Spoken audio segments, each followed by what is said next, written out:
In his first book, Confessions of an Economic Hitman, John Perkins told the story of his work as a highly paid consultant hired to strong-arm leaders into creating policy favorable to the U.S. government and corporations, what he calls the corporatocracy.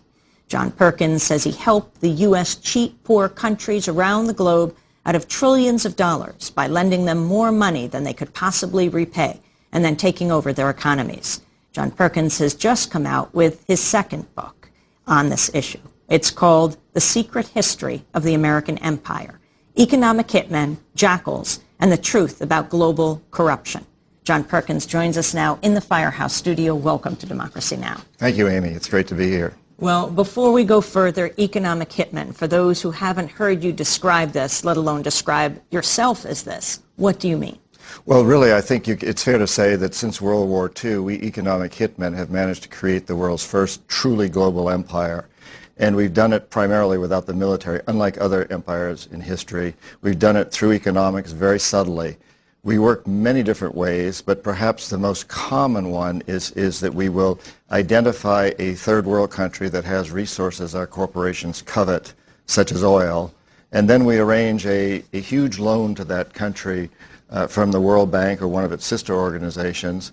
The money never actually goes to the country. It goes instead to U.S. corporations who build big infrastructure projects, power grids, industrial parks, harbors, highways, things that benefit a few very rich people but do not reach the poor at all. The poor aren't connected to the power grids. They don't have the skills to get jobs in industrial parks. But they and the whole country are left holding this huge debt. And it's such a big debt that the country can't possibly repay it. So at some point in time, we economic hitmen go back to that country and say, look, you know, you owe us a lot of money, you can't pay your debt, so you've got to give us a pound of flesh. And explain your history. What made you an economic hitman? Well, when I graduated from business school at Boston University, I was recruited by the National Security Agency, the nation's largest and perhaps most secretive spy organization. People sometimes think the CIA is that, but the NSA many times larger. Yeah, it is. It's much larger, at least it was in those days. And it's very, very secretive. There's a lot of rumors. We know quite a lot about the CIA, I think, but we know very, very little about the NSA. It claims to only work in cryptography, you know, encoding and decoding messages. But in fact, we all know that they're the people who have been listening in on our telephone conversations. That's come out recently. And they're a very, very secretive organization. They put me through a series of tests, very extensive tests, lie detector tests, psychological tests during my last year in college.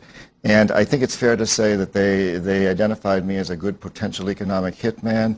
They also identified a number of weaknesses in my character that would make it relatively easy for them to hook me, to bring me in.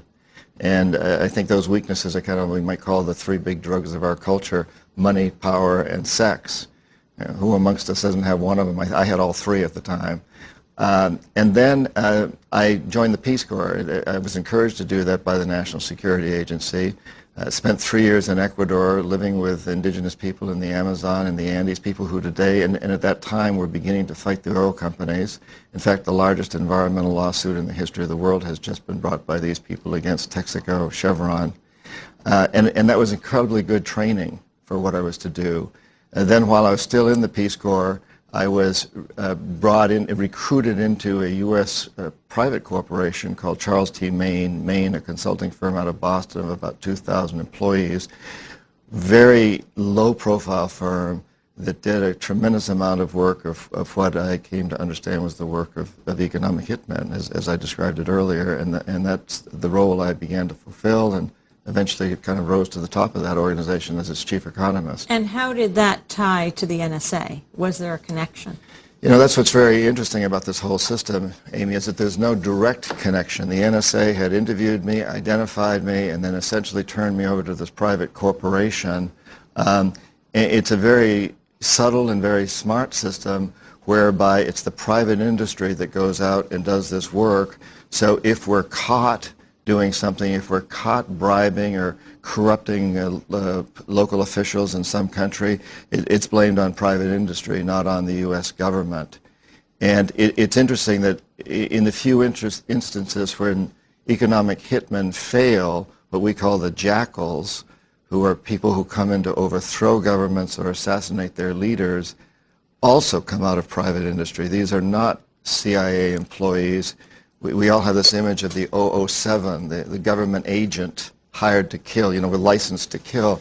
But these days, the government agents, in my experience, don't do that. It's done by private consultants that are brought in to do this work. And I've known a number of these individuals personally and still do. In your book, The Secret History of the American Empire, you talk about taking on global power at every level. Right now, we're seeing these mass protests taking place in Germany ahead of the G8 meeting. Talk about the significance of these. Well, I think it's extremely significant. Something's happening in the world today which is very, very important. As we watch the headlines this morning, what we can absolutely say is we live in a very dangerous world. It's also a very small world where we're able to immediately know what's going on in Germany or in the middle of the Amazon or anywhere else.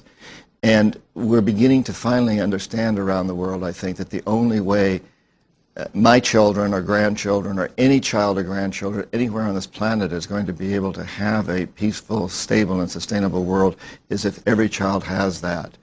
The G8 hasn't got that yet. Explain what the Group of Eight are. Well, the Group of Eight are the wealthiest countries in the world, and basically they run the world. And the leader is the United States, and it's actually the corporations within these countries, that run it. It's not the governments, because after all, the governments serve at the pleasure of the corporations. In our own country, we know that the next two final presidential candidates, Republican and Democrat alike, are going to each have to raise something like $500 million. And that's not going to come from me and you. Primarily, that's going to come from the people who own and run our big corporations. They're totally beholden to the government. So the G8 really is this group of countries that represent the biggest multinational corporations in the world and really serve at their behest. And what we're seeing now in Europe, and we're seeing it very strongly in Latin America, we're seeing it in the Middle East, we're seeing this huge undercurrent of resistance, of protest against this empire that's been built out of this. And it's been such a subtle empire that people haven't been aware of it because it wasn't built by the military. It was built by economic hitmen. Most of us aren't aware of it. Most Americans have no idea that these incredible lifestyles that we all lead are because we're part of a very vicious empire that literally enslaves people around the world, misuses people. But we're beginning to understand this, and the Europeans and the Latin Americans are at the forefront of this understanding. Well, we're going to talk to you about Congo, about Lebanon, about the Middle East, about Latin America, much of what you cover in The Secret History of the American Empire when we come back.